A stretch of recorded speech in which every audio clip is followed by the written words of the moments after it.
What's up, everybody? It's me, yours truly.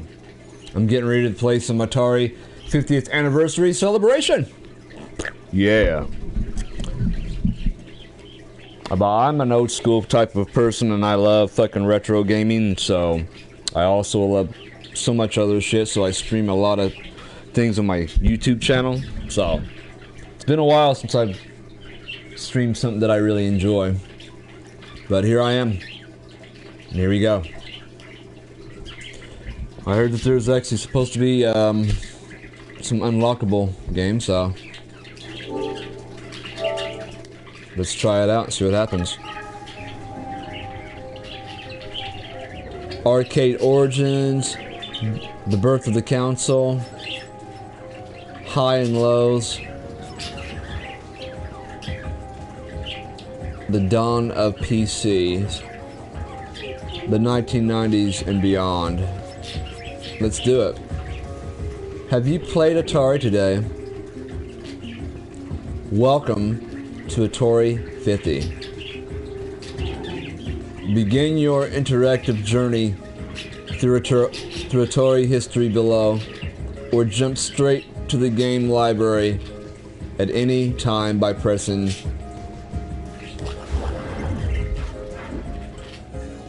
Let's watch it. Let's see what happens.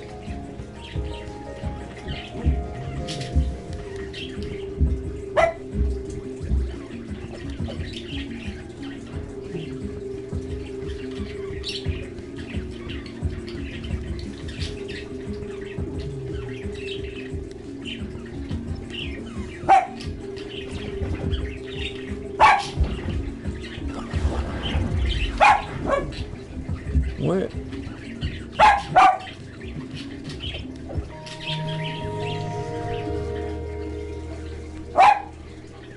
For some reason I'm looking through San Jose just random stuff.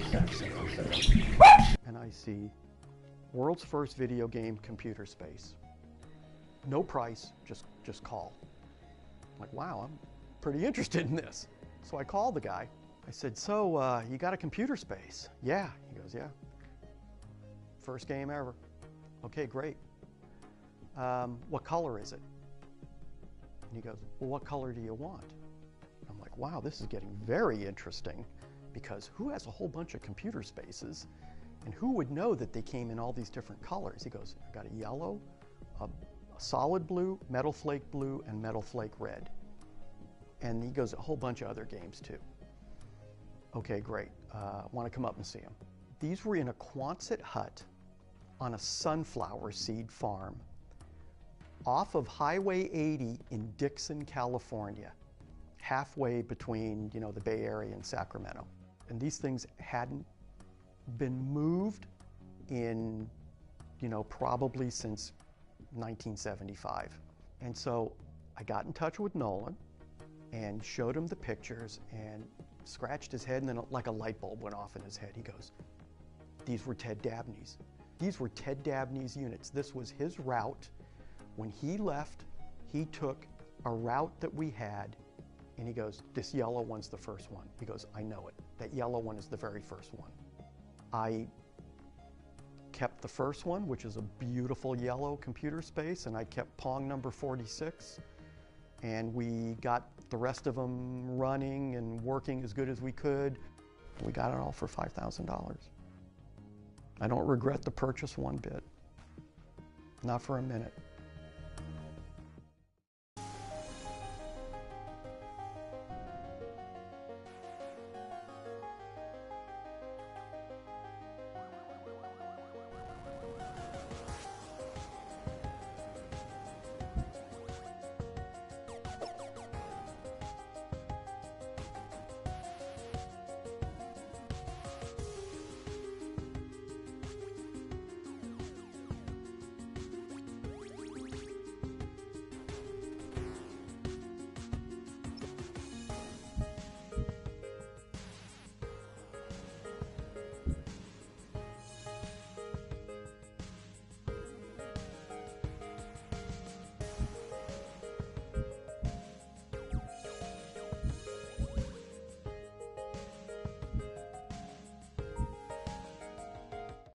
Well, I'd say 30 years to pretty much the present. The arcades have been relegated to the back rooms and the side streets and generally been an unsavory type of place. What we want to do is bring the amusement game to age. If we can give it a new zip and a pizzazz, it's going to be financially successful as well as, I think, a very serious part in the leisure time activity of the American people. The marriage of traditional pinball machines and computer technology has resulted in the birth of a new breed of amusement games. And Nolan Bushnell is the man handing out the cigars. Bushnell has developed two such games, Computer Space and Pong, and believes that they and others like them will move the pinball industry out of America's bus stations and bowling alleys and into the space age. In 1971, Bushnell invented Computer Space, but sold production rights to Nutting Associates of Mountain View, California, for royalties based on the number of games sold. It proved a good deal for both parties.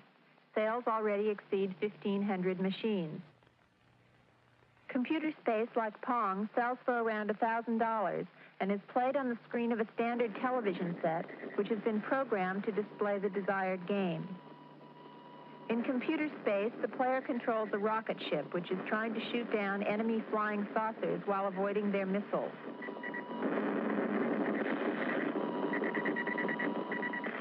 If the player scores more hits than the enemy saucers, he gets one free play. By the time Bushnell invented Pong in 1972, he was able to form his own company, Syzygy Corporation in Santa Clara, California, to produce the game. He has already sold over 1,000 machines and expects to sell 10,000 in the United States by the end of the year. Pong, as the name might indicate, is a game of video ping pong. The two players turn dials which control their electronic paddles and volley with an equally electronic ball. The first player to score 15 points wins.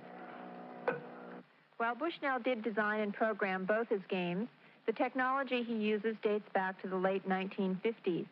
Thanks to research by the Defense Department in the wake of Sputnik, Bushnell is now able to act out his dream of a nation inhabited by thousands of Pong and Computer Space games. The government spent millions of dollars on this technology, and as a result, now it's cheap enough that we can put it into a game and sell it for 25 cents for a few minutes and make $1 out of it. It's something that the research and development really was done many years ago, and now it's cheap enough that with PC boards and integrated circuits, we can use that technology to our advantage. The basic electronic unit of Bushnell's games is the integrated circuit. Each of these small chips is capable of storing large amounts of information. The program for a game is determined by specific combinations of these units to form a PC, or printed circuit board. The printed circuit board then tells the TV screen what to do. A single printed circuit board is all that is required to operate Pong, whereas 15 years ago it would have taken enough tubes and wiring to fill an average house. Bushnell first saw the commercial potential of video games in a game called Space War, which has been played at computer centers around the country for several years. We used to play Space War a lot at the AI project at Stanford, which is a big computer complex. And one day it just hit, this is a lot of fun. I'd be able to package it and sell it for a price. And, one thing leads to another, and pretty soon, from doodling on a scratch pad, you're actually working out some basic block diagrams, and from there you think, boy, it's going to work.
You know what the Atari motto is? Innovative leisure, right?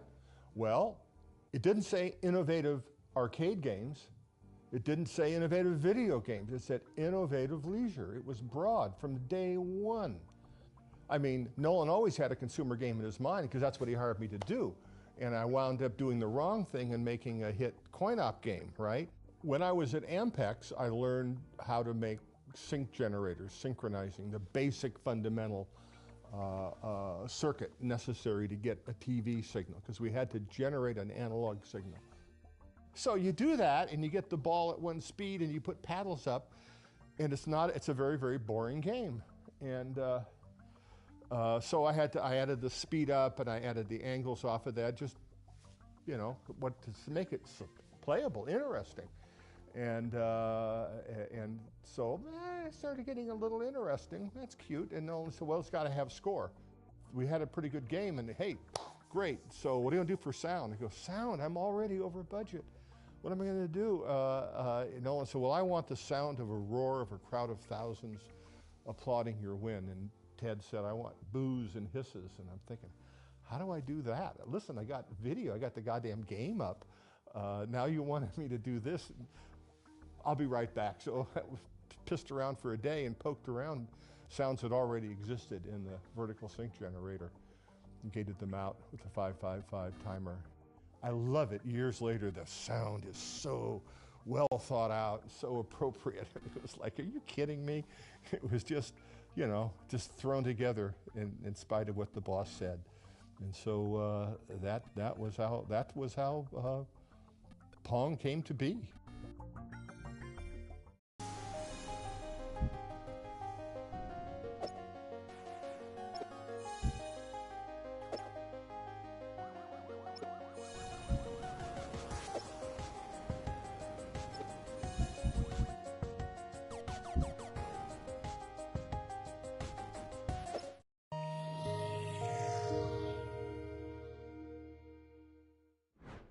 So everybody's heard the Pong story.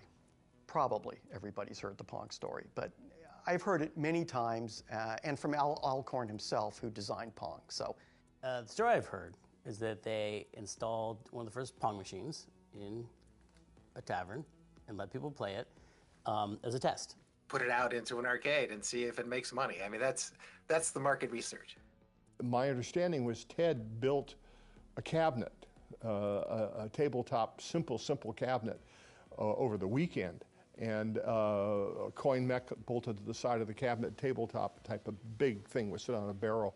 Placing a interactive video machine somewhere and having people play it was still a relatively new concept. Nobody knew if it was going to go. Oh, what is the name of the bar in Palo Alto? San Jose? No, it was Andy Capp's. It was Santa Clara? Sunnyvale. So we'll put it in Andy Capp's. You know, it's a coin-op game, be it fragile and humble. And so we did. Well, my memory is that he gets a phone call, the game's busted, which of course is the usual thing you get on a support line. It doesn't work. What is it, and in what way does it not work? Well, it doesn't work. The bar owner or manager at the time kind of yelled at them and like accused them of their game being shoddy because it had already broken down and it was no longer functioning or working. And they get a call, you know, later on that night and like, hey, this thing broke, you know.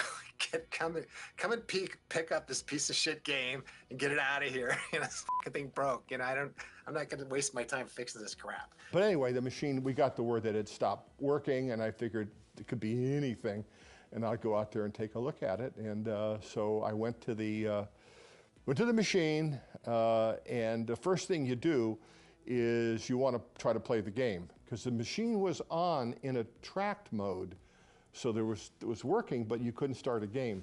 So you open up the coin box to basically flip the micro switch to give yourself a free game, because I'm not going to waste a quarter, you know.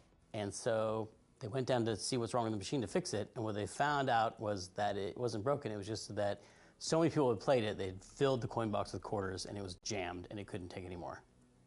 So many people had played it that it couldn't accept any more money.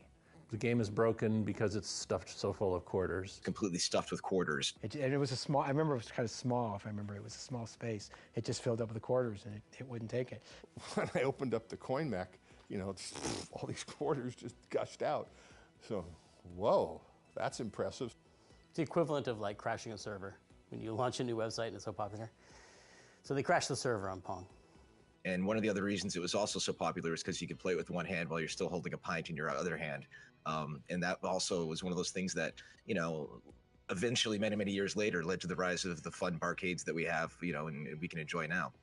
As Al will always say with a little, you know, twinkle in his eye, he goes, "This is a problem I can fix."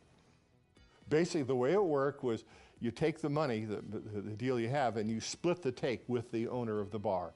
And so I did that, and I had this sack of quarters, and the next day I come into work, and I said, I got the machine fixed, and here's the problem. The goddamn thing's making too much money. And really? But it was one of those great moments where something that supposedly was failing was actually such a huge success that no one could recognize it.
Here we go.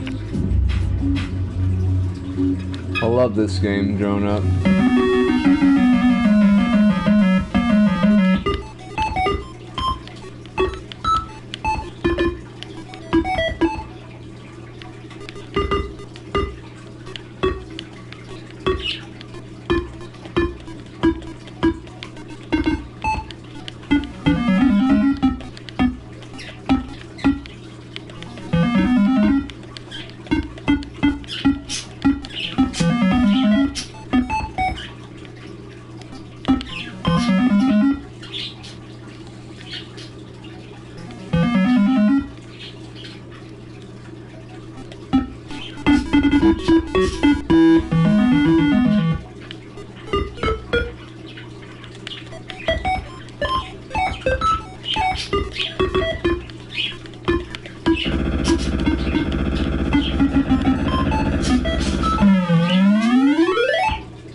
Shit.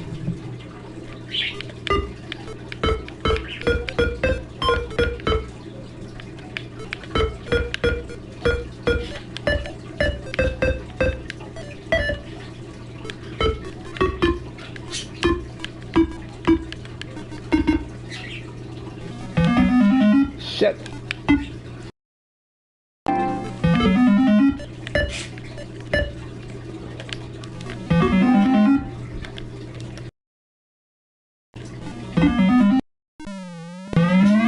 Shit, no.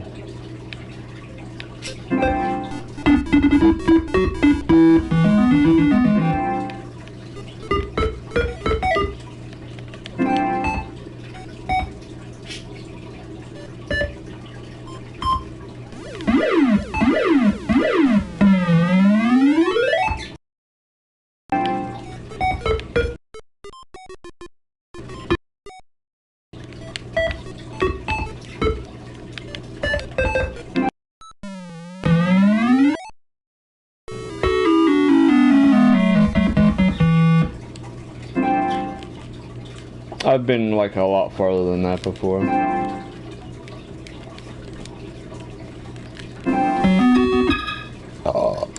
Excuse me.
Well, it seems like the controllers don't even want to fucking work, so I don't even know how to fucking pass the fucking ball. I'm pressing up and down and pressing select and blah blah blah. I can't do shit.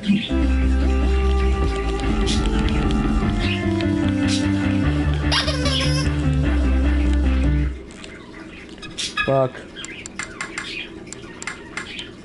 It would be nice if there was bikinis, but no. Only men.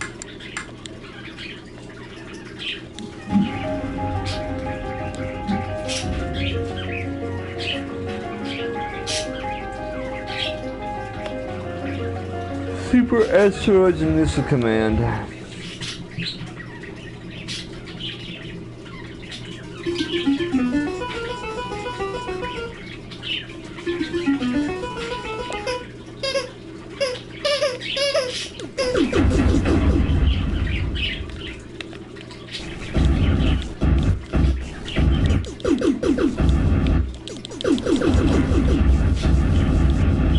Shit.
Someone up here?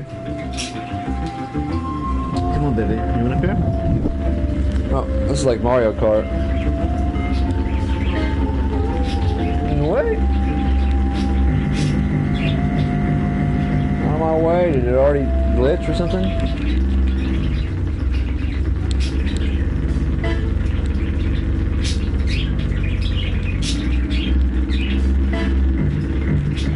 Can I shoot people?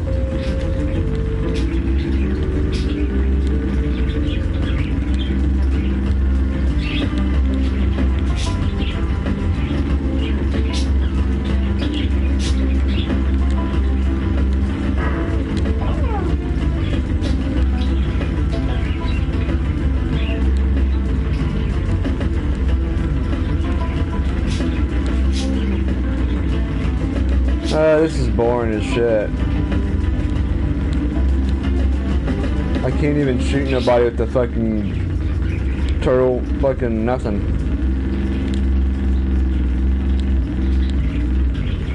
Where are the other guys at? Oh my, just...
You up, baby?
Good luck.